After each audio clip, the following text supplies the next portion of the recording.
Hello friends, my name is Kanhaiya Patel and in this video we'll study chapter number 2 Nelson Mandela Long Walk to Freedom of Standard 10th in English. Welcome to my channel Gyan Guru Vani. Please like and subscribe this. दोस्तों मेरा नाम कन्हैया पटेल है। मेरी channel ज्ञान गुरु वाणी को like और subscribe करना ना भूलें। इस वीडियो में हम Nelson Mandela long walk to freedom chapter number 2 पढ़ेंगे। ये 10th स्टैंडर्ड के इंग्लिश सब्जेक्ट का चैप्टर है and the author of this chapter is Nelson Rolihlahla Mandela. So just to give you a brief about Nelson Nelson Mandela became the first president of South Africa in the year 1994 after being in prison for 27 years. 27 साल jail में गुजारने के बाद जब Nelson Mandela बाहर आए तो 1994 में जब फर्स्ट इलेक्शन हुआ साउथ अफ्रीका में, वहाँ वो साउथ अफ्रीका के पहले राष्ट्रपति बने. Nelson Mandela had written an autobiography. The name of the book was Long Walk to Freedom. Nelson Mandela ने अपने जीवन पर आधारित एक आत्मकथा लिखी थी. उस किताब का नाम था long walk to freedom. This chapter has been taken from the same book. उसी किताब में से ये चैप्टर को लिया गया है. 10th May dawned bright and clear. For the past few days, I had been pleasantly besieged by dignitaries and world leaders who were coming to pay their respects before the inauguration. Nelson Mandela यहाँ कहते हैं कि 10वीं मई की सुबह एकदम bright और clear थी. पिछले कुछ दिनों से विश्व के प्रसिद्ध नेता ने उनको अकम्पनी किया था. बिसीज मतलब अकम्पनीड, और वो अपना रिस्पेक्ट देने के लिए वो इनाग्रेशन के टाइम पे वहाँ मौजूद थे. यह खास ये बात जानने जैसी है कि 10वीं मई 1994 वो दिन है जिस दिन पहली बार अफ्रीकन कंट्री में, साउथ अफ्रीका में अपार्थीड नाम की जो पॉलिसी थी वो चली गई थी और वहाँ के लोगों ने पहली बार इलेक्शन करके अपना प्रतिनिधि चुना था. वहाँ मिस्टर नेल्सन मंडेला चुने गए थे. The inauguration would be the largest gathering ever of international leaders on south African soil. The ceremonies took place in the lovely sandstone amphitheater formed by the Union Building in Pretoria. तो Nelson Mandela जी ये बता रहे हैं कि जब ये समारोह हुआ, उद्घाटन हुआ, ये वहाँ पर विश्व के प्रसिद्ध नेता मौजूद थे और ये हुआ वहाँ पे एम्फी थिएटर मतलब ओपन थिएटर होता है जिसकी पिक्चर आप नीचे देख रहे हैं. ये वही यूनियन बिल्डिंग है प्रिटोरिया की. For decades, this had been the seat of white supremacy, and now it was the site of a rainbow gathering of different colors and nations for the installation of South Africa's first democratic non-racial government. तो Nelson Mandela ये कहते हैं कि दशकों तक, decades मतलब दशकों तक यूनियन बिल्डिंग जो है प्रिटोरिया की, ये वाइट सुप्रीमेसी का एक चिन्ह रहा है. वाइट सुप्रीमेसी मतलब अपार्थीड की जो पॉलिसी जब तक थी वहाँ पर वाइट लोग ही काम कर सकते थे. अपार्थीड की पॉलिसी के अनुसार वाइट लोग ही किसी गवर्नमेंट जॉब के लिए या किसी काम के लिए सिलेक्ट किए जाते थे, जबकि उसी कंट्री के, साउथ अफ्रीकन कंट्री के ब्लैक लोगों के साथ भेदभाव किया जाता था. उनको कोई भी जॉब या कोई गवर्नमेंट पोजीशन नहीं दिया जाता था. तो मंडेला कहते हैं कि ये यूनियन बिल्डिंग जो अभी तक वाइट सुप्रीमेसी का चिन्ह था, आज यहाँ रेनबो गैदरिंग है. रेनबो गैदरिंग मतलब उनके देश के अलग अलग कलर वाले लोग, जैसे ब्लैक है, ब्राउन है, सारे लोग वहाँ मौजूद है इस गैदरिंग के लिए. और ये गैदरिंग साउथ अफ्रीका की first democratic non racial government select हुई है, उसी के लिए है. On that lovely autumn day I was accompanied by my daughter Zenani. On the podium, Mr. de Klerk was first sworn in as second deputy president. Then Thabo Mbeki was sworn in as the first deputy president. तो मई महीने में वहाँ autumn चालू है. वहाँ मतलब south Africa में उस वक्त ऑटम सीज़न है, जिस इनाग्रेशन के दिन उनकी डॉटर ने उनको कंपनी दी. और पोडियम मतलब स्टेज पे मिस्टर डी क्लार्क ने भी फर्स्ट सबसे पहले शपथ ग्रहण किया सेकंड डेप्यूटी प्रेसिडेंट के रोल पर, और मिस्टर थाबो बेकी ने फर्स्ट डेप्यूटी प्रेसिडेंट के रोल का शपथ ग्रहण किया. When it was my turn, I pledged to obey and uphold the Constitution and to devote myself to the well-being of the Republic and its people. तो जब Nelson Mandela की बारी आती है शपथ लेने की, वो शपथ लेते हैं कि वो यहाँ के संविधान और यहाँ लोगों के प्रति हमेशा अपनी निष्ठा दिखाएंगे. To the assembled guests and the watching world, I said, today all of us do, by our presence here, confer glory and hope to the newborn liberty. after the experience of an extraordinary human disaster that lasted too long, must be born a society of which all humanity will be proud. तो Nelson Mandela कहते हैं कि आज हमारी यहाँ उपस्थिति से एक नई ग्लोरी और एक न्यू बॉर्न लिबर्टी, एक नया फ्रीडम मिला है। कहाँ से? तो एपिथेट की जो ह्यूमन डिज़ास्टर की जो पॉलिसी थी, जो कई दशकों तक वहाँ रही, उसके बाद आज उनको एक नया जन्म मिला है, उनके पूरे देश को एक नया स्वतंत्रता मिली है दायकों के बाद। तो वहाँ से वो आशा करते हैं कि एक नई सोसाइटी जन्मेगी जिसके सामने हर कोई गर्व अनुभवेगा। We who were outlaws not so long ago have today been given the rare privilege to be the host to the nations of the world on our own soil. तो यहाँ वो कहते हैं कि कुछ समय पहले तक हम ही हमारे देश पर आउटलॉस थे, मतलब अपराधियों की तरह जीवन जी रहे थे। आज हम हमारे देश में गेस्ट बनकर पूरी दुनिया के सामने हमारी भूमि पर खड़े हैं। We thank all our distinguished international guests for having come to take possession with the people of our country for what is after all a common victory for justice, for peace and for human dignity. Distinguished international guest मतलब अलग अलग देशों से आए हुए leaders जो यहाँ हमारे इस प्रथा में, हमारे इस इनॉग्रेशन में पार्ट लेने आए हैं। ये इनॉग्रेशन क्या है? तो जीत है। ये जीत किस पर है? न्याय पर, शांति पर और इंसान को जो रिस्पेक्ट मिलती है उस पर है। तो हर जो व्यक्ति आज यहाँ हाजिर है उनको हम थैंक यू कहते हैं। We have at last achieved our political emancipation. We pledge ourselves to liberate all our people from the continuing bondage of poverty, deprivation, suffering, gender and other discrimination. तो वो कहते हैं कि हमको हमारा पॉलिटिकल इमेंसिपेशन मतलब लिबरेशन, पॉलिटिकल फ्रीडम मिल चुका है। मतलब हर साउथ अफ्रीकन ब्लैक व्यक्ति भी आज पॉलिटिक्स में खड़ा रह सकता है, उसका फ्रीडम मिल चुका है उनको। वो आगे कहते हैं कि साउथ अफ्रीका के हर एक व्यक्ति को बाकी बंधारणों से भी मुक्त करेंगे। तो कौन से बंधारणों से? गरीबी, डिप्रिवेशन का मतलब है नुकसान, सफरिंग, तकलीफ़ें, जेंडर डिस्क्रिमिनेशन मतलब जातिवादी, चमड़ी के आधार पर जिन लोगों में भेदभाव होने का, उस सारी तकलीफ़ों से हम हमारे देश के, साउथ अफ्रीका के देश के सभी लोगों को मुक्त करेंगे। इसका हम आज से प्रण लेते हैं। Never and never again shall it be that this beautiful land will again experience the operation of one by another. The sun shall never set on this glorious a human achievement. Let freedom reign. God bless Africa. Never again, ऐसा कभी भी और कभी भी ऐसा नहीं होगा। 3 बार भार देते हुए इस बात पर नेल्सन मंडेला जी कहते हैं कि इस सुंदर देश पर कभी भी ऐसा एक्सपीरियंस नहीं होगा कि एक व्यक्ति ने दूसरे को तकलीफ़ पहुंचाई है। Operation over here means harassment. एक व्यक्ति ने दूसरे को दबा के रखा है, उसको अपने नीचे दबा के रखा है। साउथ अफ्रीका के देशों ने जो ये इंसानियत के नाम पर जो प्रसिद्धि, ग्लोरी हासिल की है, उस पर कभी भी सूर्यास्त नहीं होगा। यहाँ हमेशा फ्रीडम रहेगा और भगवान साउथ अफ्रीका का भला करे। A few moments later, we all lifted our eyes in an awe as a spectacular array of South African jets, helicopters and troop carriers roared in the perfect formation over the Union Building. कुछ ही क्षण बाद हम सभी लोगों ने हमारी आंखें ऊपर की तो हमने देखा कि साउथ अफ्रीकन जेट्स यानी एरोप्लेन्स, हेलीकॉप्टर्स और ट्रूप कैरियर्स मतलब वो बड़े विमान जो आते हैं यहाँ जिसे बताए हैं, they were showing the perfect formation over union building के ऊपर वो एक परफेक्ट फॉर्मेशन बता रहे थे। एरे मतलब एक प्रॉपर फॉर्मेट में, यहाँ मैंने पिक्चर में बताया, देखो वो फॉर्मेशन जो एरोप्लेन्स का किया हुआ है वैसे फॉर्मेट में वो वहाँ से उड़ रहे थे। It was not only a display of pinpoint precision and military force, but a demonstration of the military's loyalty towards democracy, to a new government that had been freely and fairly elected.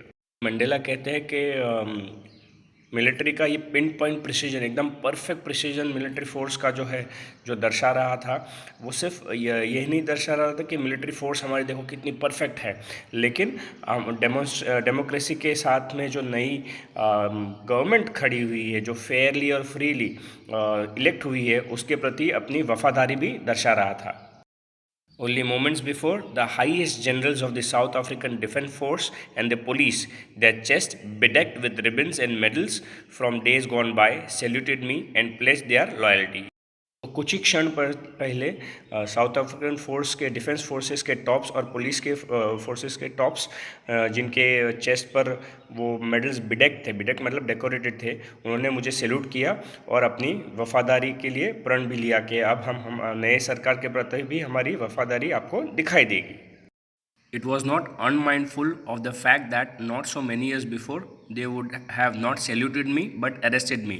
तो यहाँ Mandela यह कहते हैं कि कुछ ही साल पहले इन्हीं लोगों ने मुझे अरेस्ट कर लिया होता, सैल्यूट करना तो दूर की बात है, जब अपार्थाइड की पॉलिसी थी तब की बात की वो शेयर कर रहे हैं।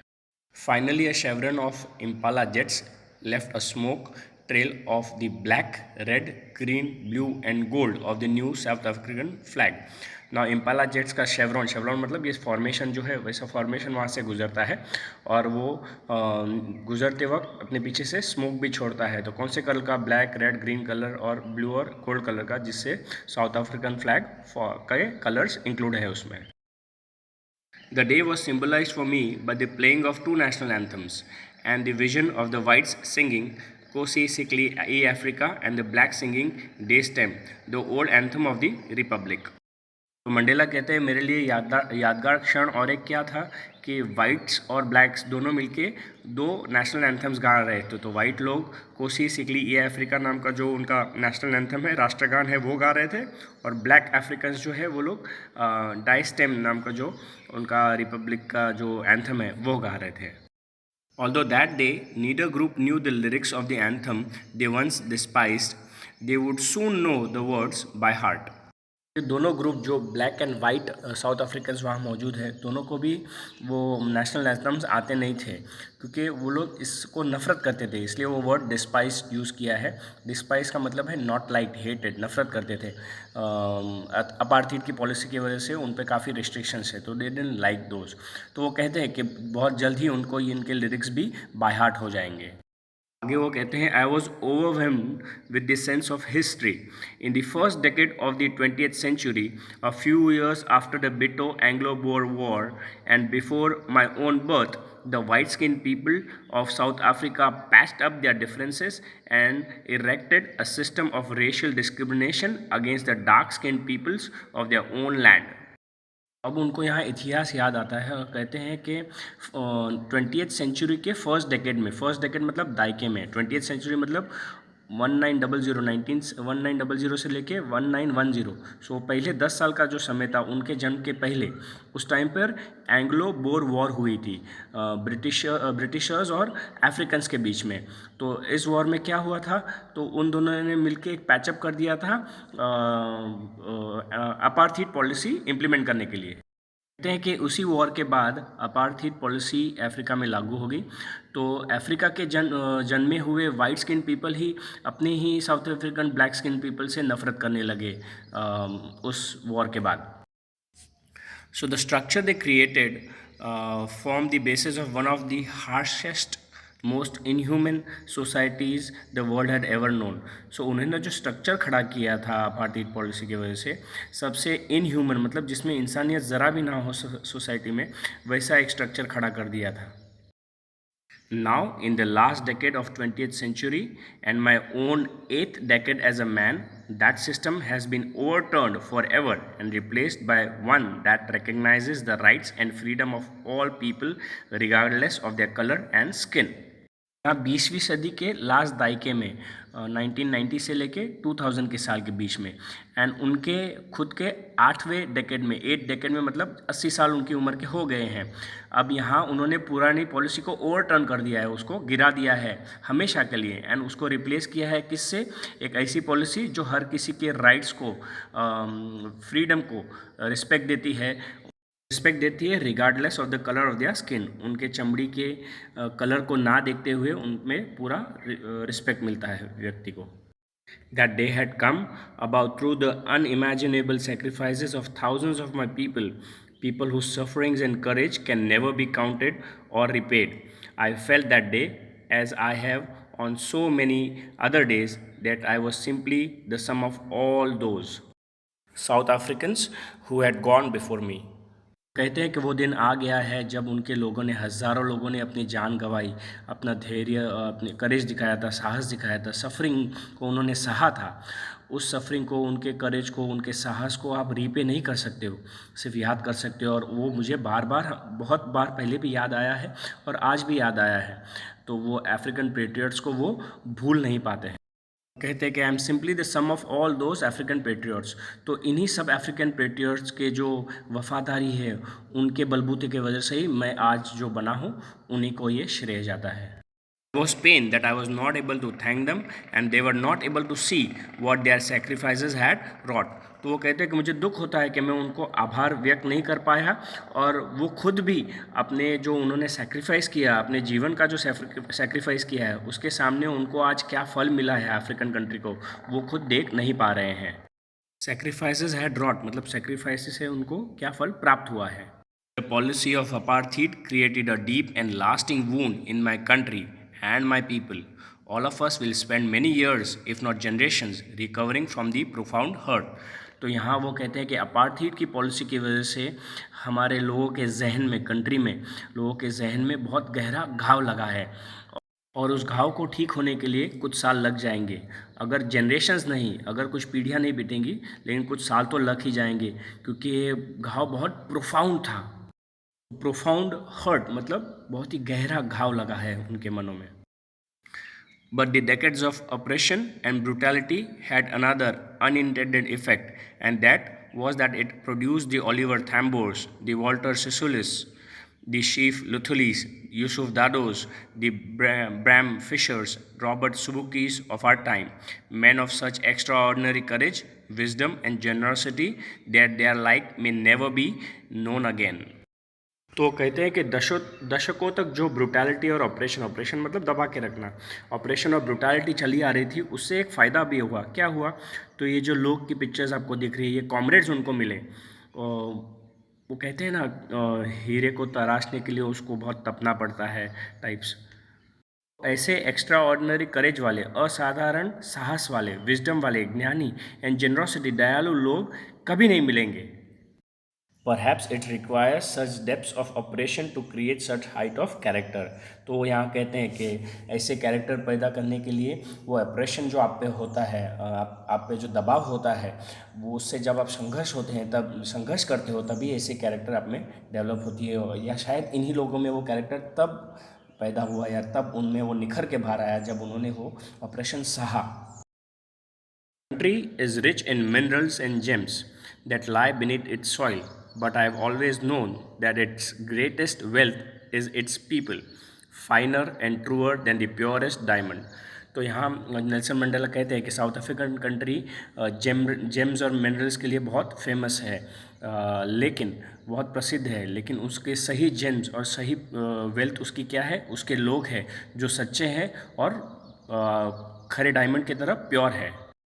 It is from these comrades in the struggle that I learned the meaning of courage. Time and again I have seen men and women risk and give their lives for an idea. तो वो कहते हैं कि इन्हीं comrades के, इन्हीं साथियों के साथ स्ट्रगल करते करते मुझे पता चला कि साहस कैसे कहते हैं। समय समय पर हमने देखा है कि एक आइडिया के लिए लोगों ने, औरतों ने और आदमियों ने अपनी जान तक दे दी है। I have seen men stand up to attacks and torture without breaking, showing a strength and resilience that defies the imagination. वो कहते हैं कि मैंने आदमियों को देखा है जो उन पर अत्याचार होता है, अटैक्स होते हैं, उस पर वो तहस महस नहीं होते हैं, अड़ग खड़े रहते हैं, रेजिलियंस, अड़ग खड़े रहते हैं, और आपके कल्पना की बाहर की बात होती है वो सहना। I have learned that courage was not the absence of fear, but the triumph over it. The brave man is not the one who does not feel afraid, but he who conquers the fear. तो वो कहते हैं कि मैंने देखा है कि करेज, साहस का मतलब ये नहीं है कि डर दूर हो गए, लेकिन डर के ऊपर जिसकी जीत होती है, ट्रायम्फ का मतलब विन, जीत, उसी को करेज वाला व्यक्ति कहते हैं। ही सेज दैट, मैंने देखा है लोगों को कि जो ब्रेव होते हैं, वो ब्रेव कब बनते हैं? तो डर के ऊपर उनकी जब जीत होती है, डर के ऊपर जब वो कॉन्कर करते हैं, तब जाके उनका फियर, डर दूर होता है। No one is born hating another person because of the color of his skin or his background or his religion. People must learn to hate And if they can learn to hate, they can be taught to love. For love comes naturally to human heart than its opposite. तो वो कहते हैं कि कोई जब पैदा होता है तो पैदा होते ही सामने वाले व्यक्ति के स्किन के आधार पर, उसकी बैकग्राउंड के आधार पर उसको ध्रुवकारता नहीं है, उससे नफरत नहीं करने लग जाता है। तो वो कहते हैं कि इंसानी मन को अगर आप हेट करना सिखा सकते हो, किसी को नापसंद करना सिखा सकते हो, तो उसी व्यक्ति को आप प्यार करना भी सिखा सकते हो। क्योंकि मंडेला का मानना है कि इंसानी मन में प्यार बहुत नेचुरली आ जाता है। Even in the grimmest times in the prison, when my comrades and I were pushed to our limits, I would see a glimmer of humanity in one of the guards, perhaps just for a second, but it was enough to reassure me and keep me going. तो Nelson Mandela कहते हैं कि जब मैं और मेरे साथी jail में थे, तो जब वहाँ के गार्ड को हम देखने के, तो शायद हमको तसल्ली मिलने की कि हम जब ये दर्द सह रहे हैं, तब वो दर्द ये गार्ड भी महसूस कर रहा है, तो उसमें वो इंसानियत दिख देने की। सो यहाँ we were push to our limits, तो हमको हमारी हद तक, उस हद तक हमको हमने हमारे लिमिट्स तक पुश करने के, जब तक हम वो दर्द सह नहीं पाएंगे। बस तो वो छोटा सा लम्हा जो उनको उस गार्ड के शक्ल पे दिखाई देने का, वो उनके लिए काफ़ी था और लड़ाई आगे चालू रखने के लिए। Man's goodness is a flame that can be hidden but never extinguish. इंसान की अच्छाई आप कुछ देर तक छुपा सकते हो, लेकिन उस लौ को आप बुझा नहीं सकते हो। In life, every man has two obligations. Obligations to his family, to his parents, to his wife and children, and he has an obligation to his people, his community, his country. In a civil and human society, each man is able to fulfill his obligations according to his own inclination and ability. तो Nelson Mandela कहते हैं कि एक जीवन में हर व्यक्ति की दो जवाबदारी होती है। ऑब्लिगेशन मतलब दो जवाबदारी, एक जवाबदारी अपने फैमिली के प्रति, अपने परिवार के प्रति, पेरेंट्स के प्रति, और दूसरी जवाबदारी कम्युनिटी के प्रति, अपने जो समाज है, देश है, उसके प्रति होती ही है। But in a country like south Africa, it was almost impossible for a man of my birth and color to fulfill both of these obligations. In South Africa, a man of color who attempted to live as a human being was punished and isolated. तो वो कहते हैं कि south Africa के जैसे देश में मेरे समय के लोगों को, जो हम ब्लैक लोग थे, वो ये दो ऑब्लिगेशंस फुलफ़िल नहीं कर पाते थे। अगर साउथ अफ्रीका के किसी व्यक्ति ने ये फुलफ़िल करने का प्रयास भी किया, तो उसको पनिश करके, दंडित करके उसको अलग कर देते थे अपने सोसाइटी और परिवार से। In South Africa, a man who tried to fulfill his duty to his people was inevitably ripped from his family and his home and was forced to live a life apart, a twilight existence of secrecy and rebellions. तो कहते हैं कि south Africa में अगर किसी आदमी ने कोशिश भी की अपने परिवार की जवाबदारी पूरी करने के लिए, तो उसको उसके परिवार से अलग किया जाता था। He was ripped from his family and was force to live a life apart. तो उसको अलग करके उसको एक अलग लाइफ रहने के लिए मजबूर कर दिया जाता था। सेक्रेसी एंड रेबिलियन मतलब जुम्बेश करने के लिए वो मजबूर हो जाने का। I did not in the beginning choose to place my people above my family, but in an attempt to serve my people, I found that I was prevented from fulfilling my obligations as a son, a brother, a father and a husband. तो कहते हैं कि शुरुआत में जब मैंने अपने लोगों को पसंद किया, अपने लोगों की जवाबदारी को पूर्ण करने का पसंद किया, उस अटेम्प्ट में मुझे अपने खुद के परिवार से अलग कर दिया गया था। मेरे लड़कों से, एक भाई की जवाबदारी से, पिता की जवाबदारी से, बेटे की जवाबदारी से मुझे अलग कर दिया गया था। I was not born with a hunger to be free. I was born free, free in every way that I could know, free to run in the fields near my mother's huts, free to swim in the clear streams that ran through my village, free to roast mealies under the stars and ride the broad backs of slow-moving bulls. तो जब मैं पैदा हुआ तब मुझ में कोई भूख नहीं थी फ्री होने की, क्योंकि मैं जब पैदा हुआ तब फ्री था। फ्री किस तरह से? तो मैं हर वो चीज़ एक छोटे बच्चे की तरह करने का, अपने मम्मी के घर के इर्द गिर्द खेलने का, स्विम नियर द स्ट्रीम्स, जो बाजू में जो नदी बहने की, वहाँ भी मैं तैरने चले जाने का। आई टू रोस्ट मीलीज एक प्रकार का धान आता है जिसे वो रोस्ट कर खाने के। And he would also ride the backs of slow moving bulls, तो बैल के ऊपर बैठ के भी वहाँ पे वो उस चीज़ का भी आनंद उठाने के छोटे बच्चे की तरह। As long as I obeyed my father and abided by the customs of my tribe, I was not troubled by the laws of man or God. It was only when I began to learn that my boyhood freedom was an illusion, when I discovered as a young man that my freedom had already been taken from me, that I began to hunger for it.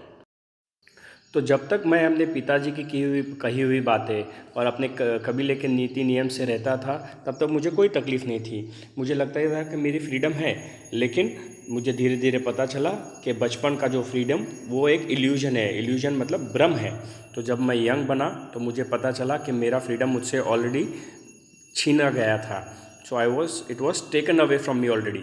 तब मुझे उसके अपने freedom के लिए freedom की भूख मेरे मन में धीरे धीरे जागी। At first, as a student, I wanted freedom only for myself, the transitory freedom of being able to stay out at night, read what I please to, and go where I choose. Later, as a young man in Johannesburg, I yearned for the basic and honorable freedoms of achieving my potential, of earning my keep, of marrying and having a family, and the freedom not to be obstructed in a lawful life. तो शुरुआत में एक student की life जब मैं जी रहा था, तो वो एक स्टूडेंट की तरह मुझे हर वो बेसिक फ्रीडम चाहिए थी। जैसे मुझे रात रात भर बाहर रहूँ तो चलेगा, जहाँ जाऊँ वो करूँ, जो चाहे वो बुक पढूँ, उसमें कोई ऑब्स्ट्रक्शंस नहीं थे। लेकिन जब मैं यंग आदमी बना जोहानिसबर्ग में, वहाँ मुझे बेसिक और ऑनरेबल फ्रीडम भी चाहिए था। जैसे कि मैं जो चाहूँ वो कमाऊँ, जितना चाहूँ वो कमाऊँ, चाहे उस औरत से शादी करूँ, अपनी फैमिली बनाऊँ, लेकिन हर वो फ्रीडम में एंजॉय करूँ एक सही लॉफुल वे में। लेकिन उस लॉफुल वे में मुझे कोई रोक टोक नहीं चाहिए थी। But then I slowly saw that not only I was not free, but my brothers and sisters were not free. I saw that it was not just my freedom that was curtailed, but the freedom of everyone who looked like me, like I did.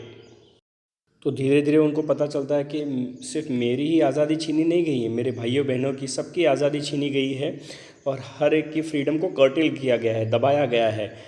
हर वो व्यक्ति जो मेरी तरह दिखता है, मतलब वो black skin वाले व्यक्ति की बात कर रहे हैं यहाँ पर।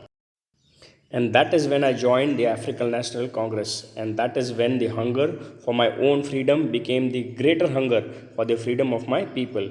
तो उस वक्त मैंने तय किया और मैंने अफ्रीकन नेशनल कांग्रेस ज्वाइन की। तब मेरी भूख, मेरे फ्रीडम की भूख धीरे धीरे पूरे मेरे सारे लोगों की आज़ादी की भूख बन गई। It was this desire for the freedom of my people to live their lives with dignity and self-respect that animated my life, that transformed a frightened young man into a bold one, that drove a law-abiding attorney to become a criminal, that turned a family-loving husband into a man without a home, that forced a life-loving man to live like a monk. तो इसी freedom की खोज में मेरा पूरा जीवन परिवर्तित हो गया। मैं एक डरा हुआ व्यक्ति से एक बोल्ड व्यक्ति बन गया। मैं जो हमेशा नीति नियमों के कानून के आधार पर चलने का, उसके अलग होकर मुझे क्रिमिनल का टैग दिया गया। एक बंदा जो मैं हस्बैंड था वो फैमिली लविंग था, उसके आगे मुझे घर से भी अलग कर दिया था। फैमिली होने के बावजूद एक मॉन्क की तरह, एक साधु की तरह मैं ज़िंदगी जीने लग गया। तो जब मैं ऐसा व्यक्ति था जिसको ज़िंदगी से प्यार है, उसके विपरीत मुझे साधु होने पर मजबूर कर दिया था। मॉन्क या उस संदर्भ में बोला गया है ऐसा कोई व्यक्ति जिसको ज़िंदगी से कोई मोह माया या प्यार ही ना हो।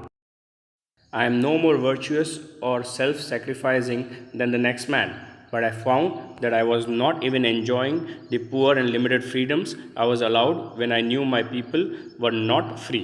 Freedom is indivisible. The chain on any of my people were the chains on all of them. The chains of all of my people were the chains on me. I knew that the oppressor must be liberated just as surely as the oppressed. तो जब मुझे पता चला कि मेरे पड़ोस वाले के व्यक्ति की तरह भी मैं फ्री नहीं हूँ, तो मुझे बहुत दुख हुआ। मैं जो फ्रीडम एंजॉय करने का मेरे पड़ोस वाला व्यक्ति एंजॉय नहीं करने का, तो ऐसे फ्रीडम का क्या फ़ायदा। Freedom is not indivisible, freedom को आप अलग नहीं कर सकते हो। तो मेरा ये मानना था कि जब मेरे साउथ अफ्रीकन लोगों पर कोई बेड़िया बांध कर रखा है, किसी ने उनके फ्रीडम को दबा के रखा है, तो मुझे ऐसा लगने का कि वो बेड़िया मुझ पर है, वो चेन्स मुझ पर है। I knew the oppressor must be liberated just as surely as the oppressed. तो मेरा ये मानना था कि जो व्यक्ति ऑप्रेस करता है, दबाने वाला व्यक्ति, और जो व्यक्ति दब रहा है, जिस पर उसकी फ्रीडम्स की रोक लगाई है, तो फ्रीडम रोकने वाला और फ्रीडम जिसकी रोकी गई है, दोनों को लिबरेट करने की ज़रूरत है, दोनों को फ्री करने की ज़रूरत है। A man who takes away another man's freedom is a prisoner of hatred. He is locked behind the bars of prejudice and narrow-mindedness. तो वो कहता है कि वो व्यक्ति जो दूसरे का फ्रीडम छीन लेता है वो खुद एक कैदी है। किसका? हेट्रेड का, ध्रुतराग का। उसने अपने आप को प्रेजुडाइज, एक भ्रांति उसके मन में जो है उसमें उसने बांध रखा है, नैरो माइंडेडनेस में अपने आप को बांध रखा है। या प्रेजुडाइज और नैरो माइंडेडनेस किस लिए है? वो व्यक्ति के लिए जो इसके मन में पहले से है कि ये व्यक्ति काला है, तो उससे वो धिक्कार करेगा, हेट्रेड रखेगा उसके मन में। I am not truly free if I am taking away someone else's freedom, just as surely as I am not free when my freedom is not taken from me. The oppressed and the oppressor are alike are robbed of their humanity. तो सही मायने में तब तक free नहीं हूँ जब तक मैं किसी और का फ्रीडम ले लेता हूँ, और मैं अगर किसी और का फ्रीडम ले रहा हूँ तो मेरा खुद का फ्रीडम भी मैं एंजॉय नहीं कर रहा हूँ, तो हम दोनों भी फ्री नहीं ही है। तो जो व्यक्ति किसी की फ्रीडम ले लेता है वो और जिसकी फ्रीडम छीनी गई है, दोनों में भी इंसानियत नहीं रही है, ऐसा उनका मानना है। Alright, so that's it. हम लोग हमारे यहाँ चैप्टर ख़त्म करते हैं। अगर आपको इसको फिर से रिव्यू करना है तो प्लीज़ रिप्ले करके देखना। Thank you, have a nice day.